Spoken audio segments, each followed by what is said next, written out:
사랑하는 하나님, 마태복음 5장 말씀을 우리가 묵상하며 참 좋으신 하나님을 만나게 하시고 우리를 위해 죽으신 예수와 오늘도 우리를 붙들고 인도하고 계신 성령님의 따뜻함을 경험하고 말씀을 통해 살아계신 삼위 하나님을 마주할 수 있는 예배가 되게 하여 주십시오. 예수 그리스도의 이름으로 기도합니다. 아멘. 여러분들, 출애굽기 14장을 보면 이스라엘 백성들이 애굽 땅에서 나온 이후에 첫 번째 관문인 홍해 바다를 건너는 사건이 기록되어 있습니다. 우리 다 알죠? 못 건너갈 것 같았는데 건너갑니다. 불가능한 일이 일어납니다. 그래서 우리는 그 출애굽기 14장을 통해서 하나님의 기적, 그분이 대체 누구시길래 자연도 컨트롤하고 물을 말리시고 마른 땅을 걷게 하시는가, 그 기적에 우리의 마음이 온통 빼앗깁니다. 물론 하나님의 기적이 맞습니다. 그런데 사실 그 출애굽기 14장에 기록되어 있는 홍해 바다를 가르치고 이스라엘 백성들을 건너게 하시는 것은 기적 이상의 내용이 담겨 있습니다. 그것뿐만 아니라 그 전부터 애굽 땅에서 빠져나올 때 10가지 재앙이 그 애굽 땅에 쏟아지는데 그것부터가 사실은 기적 이상의 의미를 담아내고 있습니다. 이게 뭐냐면 그때 당시에 애굽 백성들은 우상 숭배를 굉장히 세게 했는데 그 우상 숭배의 대상이 우리와 같이 유일한 하나님 한 분을 섬기는 것이 아니라 그들에게는 신이 굉장히 많았습니다. 날씨가 좋지 않으면 날씨 신에게 기도해야 됩니다. 먹을 것이 없으면 풍족해 하는 신 앞에 엎드려 경배해야 합니다.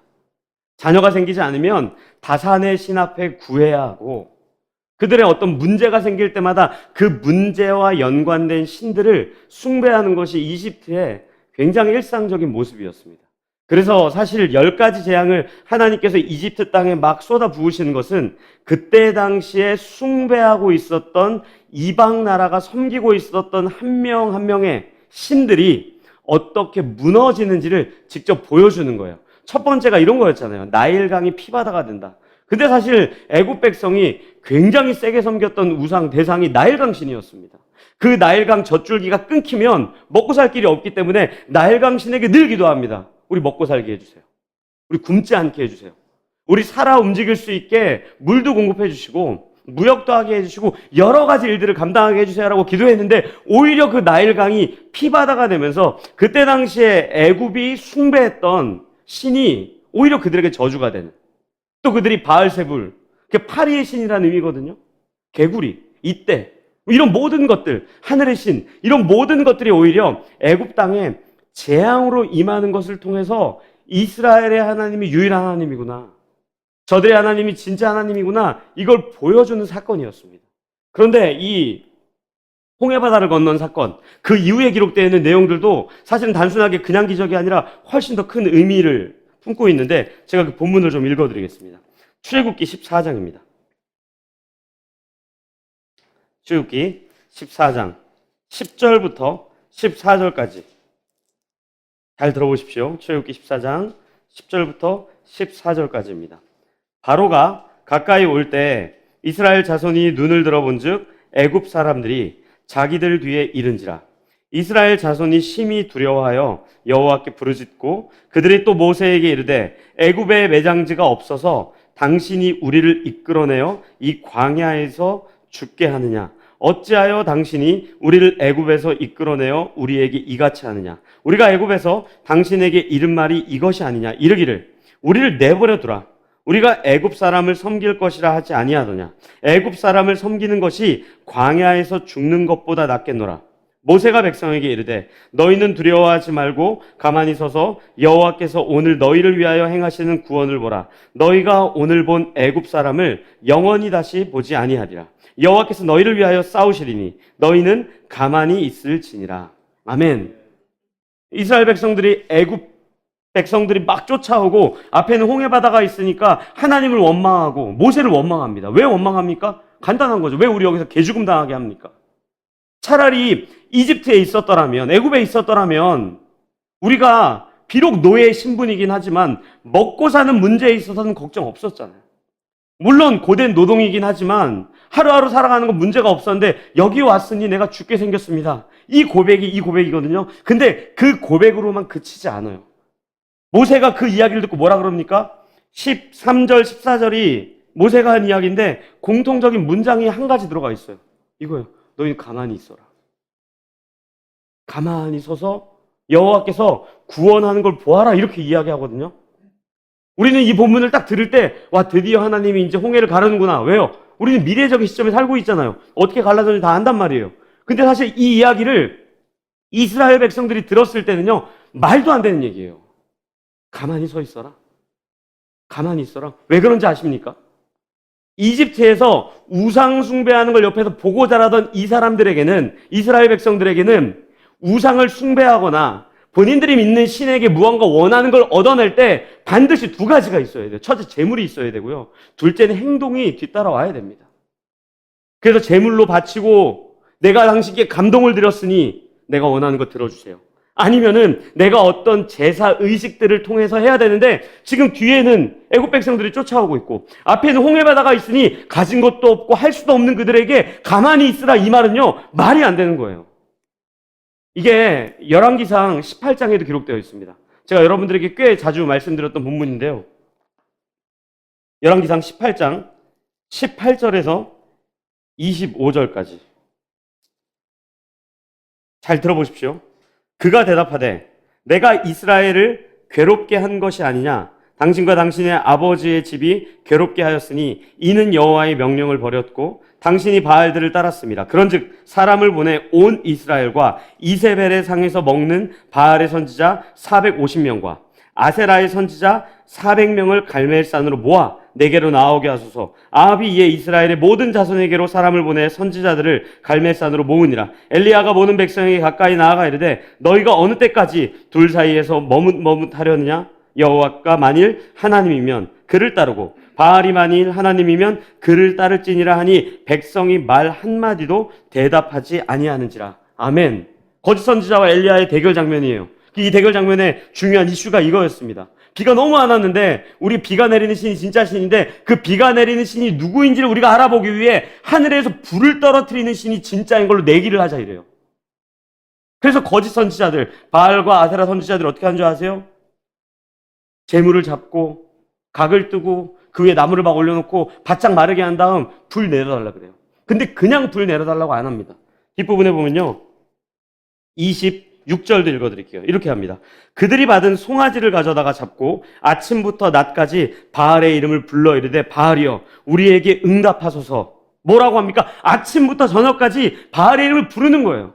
왜요? 그만큼 많이 불렀을 때 그걸 듣고 감동해서 그들의 신이 기도 응답해 주는 거죠. 그뿐이 아닙니다. 아무 소리도 없고 아무 응답하는 자도 없으므로 그들이 뭘 합니까? 그들이 그 쌓은 제단 주위에서 뛰돌더라. 계속 뱅글뱅글 도는 거예요. 춤을 추면서. 그뿐입니까? 27절, 28절 이렇게 나옵니다. 정오에 이르러는 엘리야가 그들을 조롱하여 이르되 큰 소리로 부르라. 그는 신인즉 묵상하고 있는지, 혹은 그가 잠깐 나갔는지, 혹은 그가 길을 행하는지, 혹은 그가 잠이 들어서 깨워야 할 것인지 하며 이에 그들이 큰 소리로 부르고 그들의 규례를 따라 피가 흐르기까지 칼과 창으로 그들의 몸을 상하게 하더라. 아멘. 자해하기 시작한 겁니다. 갖고 있던 칼을 가지고 피가 나게 하고 그 피를 제단 위에 뿌리고 빙글빙글 춤을 추면서 도는 이런 의식들이 그때 당시에 우상 숭배자들의 천형적인 모습이었어요. 그뿐이 아닙니다. 신전에다가 어떤 형상을 만들어 놓고 그 형상을 가장 비싼 걸로 만들어 놓으면 놓을수록 훨씬 더 많은 기도에 응답을 해주고 그 형상들 앞에 제사 음식을 많이 갖다 놓으면 갖다 놓을수록 더 많이 기도 응답을 해주기 때문에 그거를 보고 듣고 자란 이스라엘 백성들 앞에 모세가 한 이야기는요, 황당한 이야기고요. 가슴이 턱 막히는 이야기예요. 시간도 없죠. 재물도 없죠. 밤에 도망치듯 나와서 에너지도 없죠. 근데 모세가 뭐라 그럽니까? 너희는 가만히 서서 하나님께서 어떻게 구원하는지 봐라. 이 장면은 그렇다면 10가지 재앙도 그렇고요. 홍해바다를 건너게 하는 사건도 그렇고요. 단순한 기적이 아니라 우상들과 다른 하나님이 누구신지, 대체 우리가 믿는 하나님이 어떠한 하나님인지를 우리에게 알게 하는 겁니다. 이게요, 신명기에도 나와 있는데 이것도 좀 제가 읽어드릴게요. 오늘 좀 읽어야 되는 본문이 좀 꽤 여러 개 됩니다. 신명기 28장 64절부터 68절까지입니다. 신명기 28장 64절부터 68절. 제가 이 본문은 여러분들에게 메시지 성경으로 읽어드리는 게 조금 더 이해가 잘 될 것 같습니다. 잘 들어보십시오. 이게 이스라엘 백성들이 가나안 땅에 들어갈 때 바로 가기 직전에 우상 숭배자가 되면은 겪어야 될 일을 우려스럽게 이야기한 장면이에요. 이렇게 얘기해요.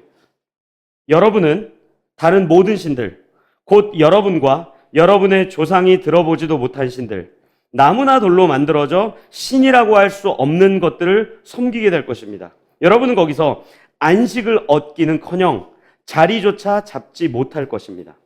하나님께서 여러분에게 불안한 마음, 갈망하는 눈, 향수병에 걸린 영혼을 주실 것입니다. 여러분은 끊임없이 위험에 노출된 채 온갖 망령에 시달리며 다음 모퉁이에서 무엇을 만날지 전혀 알지 못한 채 살게 될 것입니다. 여러분은 아침에는 어서 저녁이 되었으면 하고 저녁에는 어서 아침이 되었으면 할 것입니다. 여러분은 직접 목격한 광경 때문에 다음에 무슨 일이 닥칠지 몰라서 두려워 떨게 될 것입니다. 여러분이 다시는 보지 않게 될 것입니다 하고 내가 약속한 그 길로 하나님께서 여러분을 배에 태워 이집트로 돌려보내실 것입니다. 거기서 여러분이 자기 자신을 원수들에게 남종이나 여종으로 팔려고 해도 여러분을 살 사람이 없을 것입니다. 아멘. 어떤 내용인지 아십니까? 우상을 숭배하면 불안해할 수밖에 없습니다. 열심히 오늘은 섬기다가도 내일 되면 내가 또 못 섬기면 어떡하지? 내일 되면 내가 또 시간을 못 내면 어떡하지? 내일 내가 드릴 재물이 없으면 어떡하지? 내일 또 불행이 찾아온다면 그거를 어떻게 내가 믿는 신을 달래서 어떻게 그 불행을 제거할 수 있지? 이런 불안감 때문에 시달리게 될 것이라고 이야기하는 거예요. 이게 하나님이 아닌 우상들의 모습이고 하나님은 어떤 분이에요? 모세가 이야기한 거죠. 너희들은 가만히 서서 여호와 하나님이 행하시는 구원을 보십시오. 전 우리가 복음서를 묵상하면서 참 좋으신 하나님을 만났으면 좋겠습니다. 제가 왜 이렇게 길게 오늘 하나님의 우월성을 설명했냐면 마태복음 5장부터 7장까지 기록되어 있는 산상수훈의 핵심은 뭐냐면요. 그 하나님이 좋으신 분입니다. 라는 사실을 우리에게 전달하는 거예요. 5장부터 7장까지 하나님을 가장 많이 설명한 단어가 뭔지 아십니까? 아버지입니다. 아버지. 여러분들의 아버지입니다. 이걸 알게 하는 거예요. 그래서 우리에게 그 하나님이 얼마나 좋은 분인지, 그 하나님이 아버지이기 때문에 우리가 얼마나 감사한지, 그분이 아버지이기 때문에 우리가 소유한 은혜가 얼마나 풍성한지를 깨닫게 하는 게 마태복음 5장이에요. 특별히 5장 1절부터 이 8절, 9절, 11, 12절까지 기록되어 있는 여러분들이 흔히 이야기하는 팔복선언, 이거는요, 내가 뭘 했더니 하나님이 나에게 복을 주시더라, 내가 이렇게 했더니 복을 주시더라, 이런 본문이 절대 아닙니다. 1절, 2절을 우리가 같이 읽도록 하겠습니다. 1절, 2절입니다. 같이 읽겠습니다. 시작. 예수께서 무리를 보시고 산에 올라가 앉으시니 제자들이 나온지라 입을 열어 가르쳐 이르시되. 아멘. 여기서 1절을 보면 이렇게 나와요. 예수님께서 무리를 보시고 산에 올라가셨다라고 나오는데 이 무리가 어떤 무리입니까? 2주 전에 이야기했죠. 예수님께서 복음을 전하고 또 성경 말씀을 가르치시고 병 고침을 많이 수많은 사람들에게 베풀어 주셨는데 정작 따라오는 사람들은 병 고침을 받거나 기적만을 받은 그런 사람들이 막 따라오기 시작하는 거예요. 그 사람들 무리라 그랬어요. 근데 그 무리들을 보시고 예수님이 산으로 올라가십니다. 그때 누가 따라옵니까? 무리들이 따라오지 않아요. 제자들이 따라옵니다. 그러니까 여기서 굳이 마태는 이 무리와 제자들을 구분하고 있어요. 이 제자를 어떤 신학자는 12명의 제자다라고 이야기하는데 거의 대부분의 신학자는 이때 당시에 수많은 무리들 가운데 정말로 진정 하나님을 아버지로 고백하는 정말 하나님의 백성들이라고 해석해요. 그 사람들에게 가르친 게 5장부터 7장까지 내용이에요. 빛과 소금의 역할, 아까 우리 집사님이 기도해 주셨던 것처럼 착한 행실, 이런 모든 것들은요, 저 문을 열고 나가서 예수 믿지 않는 사람들과 우리의 다름을 증명하기 위해 기록되어 있는 본문이 절대 아닙니다. 예수님을 모르는 사람은요, 5장부터 7장까지 기록되어 있는 내용 몰라요. 안 지키는 게 당연한 겁니다. 야, 너희는 안 지키고 나는 지키니까 이런 이야기가 아니에요. 너희는 당연히 이렇게 해야지. 쟤네들은 원래 몰라. 너희들은 당연히 해야지. 이 이야기를 쭉 하고 있는 거예요. 그럼 우리는 이 본문을 갖고 예수를 믿지 않는 사람들과 우리의 경계의 선을 삼아서 나는 이렇게 하니까 천국, 너희들은 이렇게 안 하니까 지옥. 이런 가벼운 신앙으로 기독교 신앙을 가져가면 안 됩니다. 우리에게 이야기하고 있는 거예요. 수많은 무리들을 봐라. 그런데 지금 이 말씀을 듣는 사람이 누구냐? 제자밖에 없지. 너희 그런 존재야. 그러니 이 이야기를 한번 귀 기울여 들어보겠니? 라고 오늘 우리에게 이야기하고 있는 거예요. 첫 번째 내용이 뭡니까? 심령이 가난한 자는 복이 있나니 천국이 그들의 것이며. 아멘. 심령이 가난한 자에게 천국을 준답니다. 아마 지금까지 설교를 쭉 제대로 들었던 사람이라면, 들었던 가족이라면, 그 목사님, 우상과 다를 게 뭐가 있어요? 심령이 가난해야지만 준다면, 거꾸로 이야기하면 심령이 가난하지 않으면 안 주는 거 아닙니까? 이렇게 생각하기 쉽거든요. 마치 조건부 같거든요. 근데 이거를 자세히 번역을 하면 이런 거예요. 심령이 가난한 자들은 이미 천국을 소유했을 뿐만 아니라 심령이 가난하기 때문에 오늘도 그 천국의 은혜를 누리며 살아야 합니다. 여러분들 성경에서 천국에 대한 개념은 두 가지로 나옵니다. 첫째는 미래적인 거예요. 주님이 장차 오시는 그날에 우리가 영원히 거할 그곳. 근데 또 한 가지는요, 예수를 믿는 우리가 마태복음 5장 본문대로 만약에 설명한다면 하나님을 아버지라고 고백하는 우리가 오늘 마땅히 누려야 되는 하나님의 나라의 은혜도 천국으로 설명하고 있어요. 이것도 제가 여러분들을 위해 본문을 준비했습니다. 누가복음 17장입니다. 누가복음 17장 20절부터 21절까지. 누가복음 17장 20절부터 21절까지. 잘 들어보십시오. 바리새인들이 하나님의 나라가 어느 때에 임하나이까 묻거늘 예수께서 대답하여 이르시되 하나님의 나라는 볼 수 있게 임하는 것이 아니요 또 여기 있다 저기 있다고도 못하리니 하나님의 나라는 너희 안에 있느니라. 아멘. 뭐라 그럽니까? 하나님의 나라는 장차 오는 것, 그거 일단 얘기하지 말고 일단 지금 이미 너희 가운데 있어라고 이야기하고 있어요. 그런데 그 이야기만 하고 끝이지 않고요, 22절부터는 또 다른 얘기를 또 하십니다. 들어보십시오.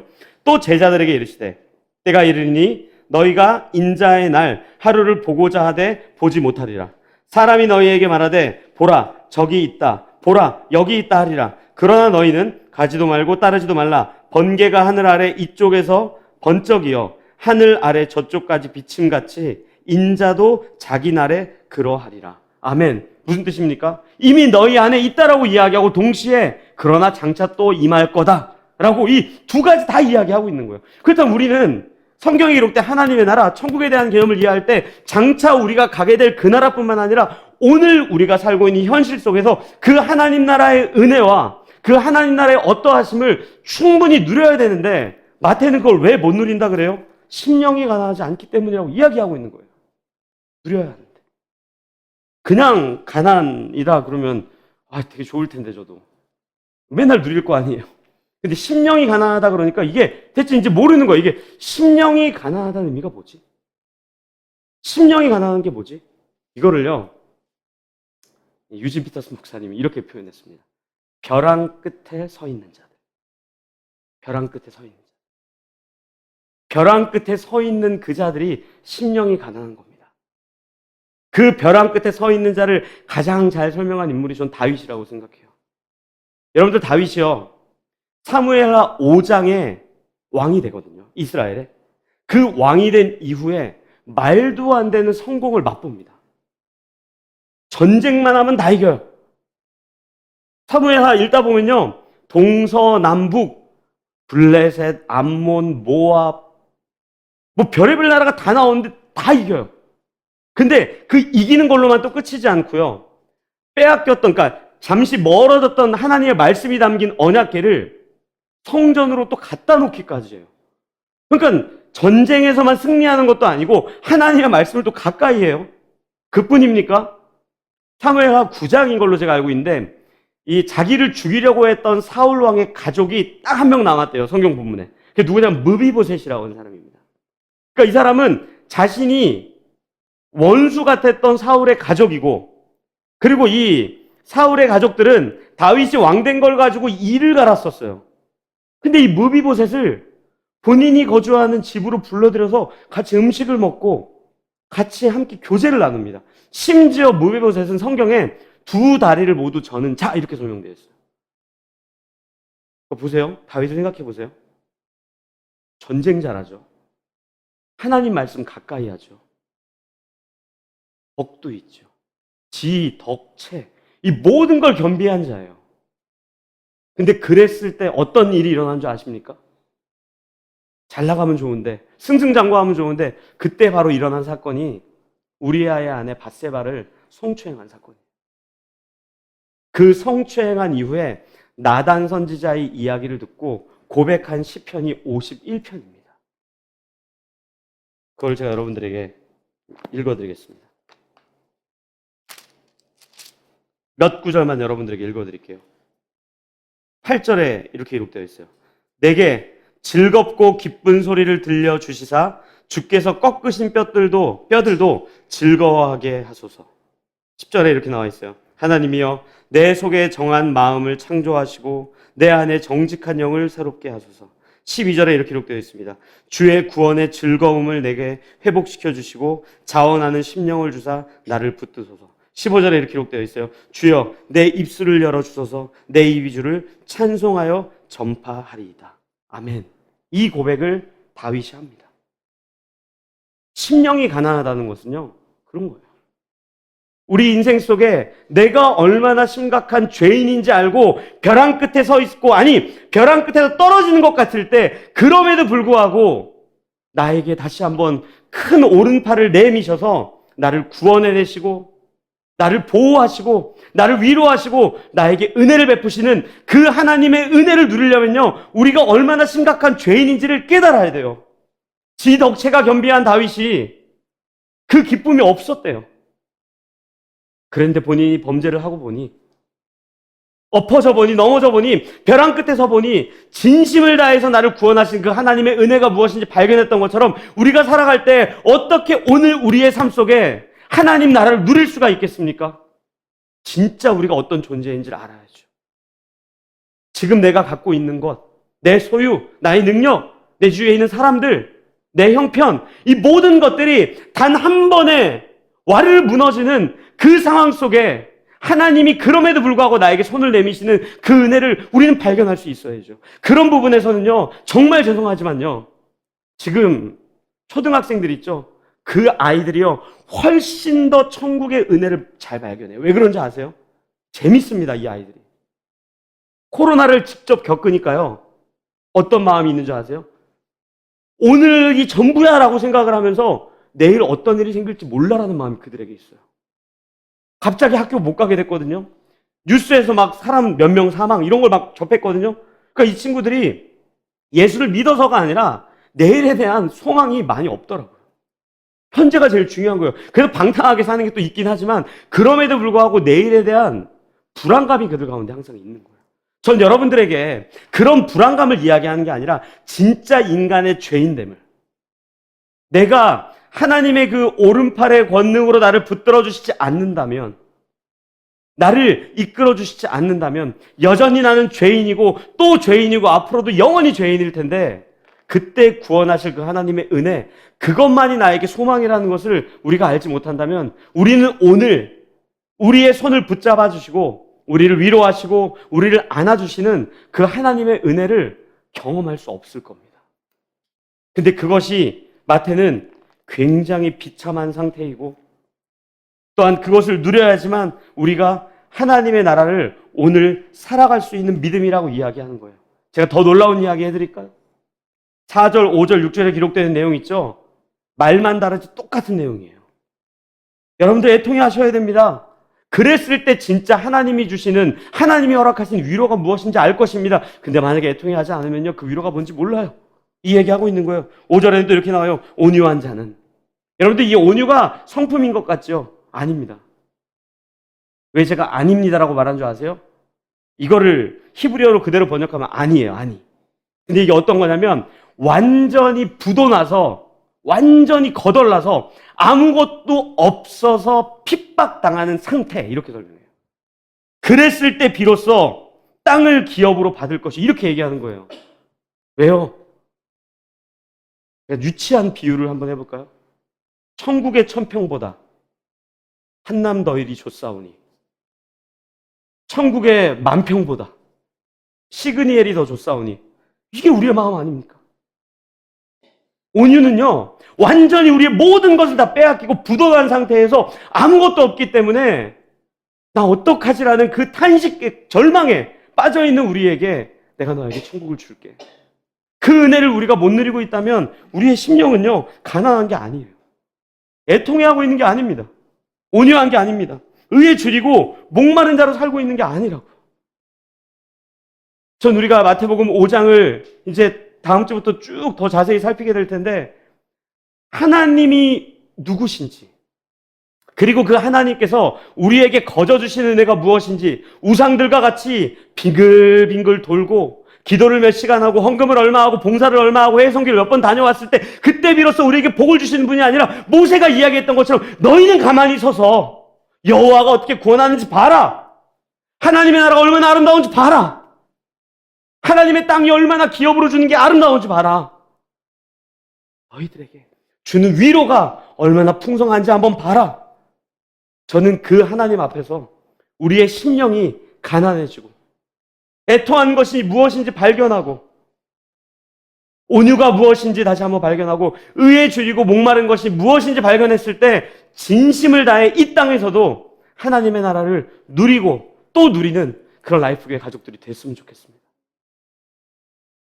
이 어렵고 복잡한 얘기를 시편 기자가 되게 간단하게 한 게 있어요. 우리 본문은 좀 같이 읽었으면 좋겠습니다. 시편 70편 1절에서 5절입니다. 시편 70편 1절에서 5절을 우리 천천히 같이 읽도록 하겠습니다. 시편 70편 1절에서 5절입니다. 천천히 같이 읽겠습니다. 시작. 하나님이여 나를 건지소서, 여호와여 속히 나를 도우소서. 나의 영혼을 찾는 자들이 수치와 무한을 당하게 하시며 나의 상함을 기뻐하는 자들이 뒤로 물러가 수모를 당하게 하소서. 아하 아하 하는 자들이 자기 수치로 말미암아 뒤로 물러가게 하소서. 주를 찾는 모든 자들이 주로 말미암아 기뻐하고 즐거워하게 하시며 주의 구원을 사랑하는 자들이 항상 말하기를 하나님은 위대하시다 하게 하소서. 나는 가난하고 궁핍하오니 하나님이여 속히 내게 임하소서. 주는 나의 도움이시오 나를 건지시는 이시오니 여호와여 지체하지 마소서. 아멘. 이 고백이 우리의 진실된 고백이 되었으면 좋겠습니다.